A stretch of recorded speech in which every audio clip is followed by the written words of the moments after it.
The clamor to explore the enormous potentials in agriculture has become a recurrent topic in the country, and with proposed loan of $1.2 billion of the federal government, which the federal government is hoping to secure from Brazil to develop the sector in 2021, it seems the country is now heading towards total agricultural revolution.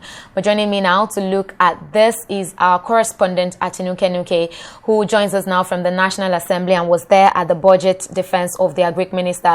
Tinuke, it's so good to have you. Now tell us, how driven do you think that the lawmakers are to turn the agricultural sector to a gold mine? I mean, we've heard time and time again that agric is the new crude oil. How serious are lawmakers to see this happen?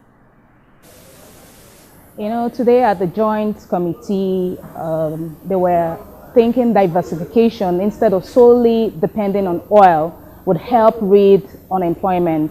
And the Senate President also made a reference to the NSAS protest, saying that if there is adequate employment for youth, it will prevent a lot of things. That the NSAS protest was not only hammering on NSAS, but a lot of things like unemployment. So they were of the notion that investing in agriculture will help a lot in getting rid of unemployment.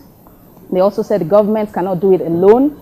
If they could collaborate with private sectors, especially agri-based private sectors, it will really help to, provide employment for all spheres and also sustain it, unlike the oil sector.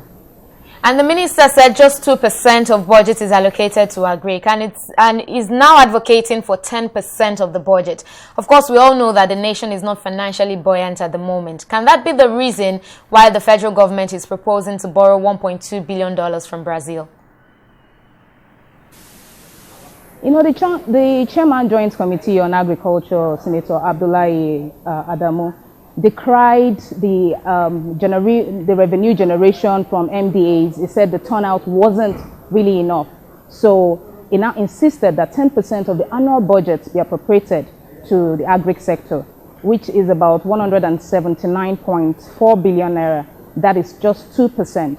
So that's why he seems to be clamoring for the concentration on agric, because most of the MDAs appeared before the session today, and they were either saying they didn't have enough fund. Some even said that most of the equipment were destroyed during the NSAS protest.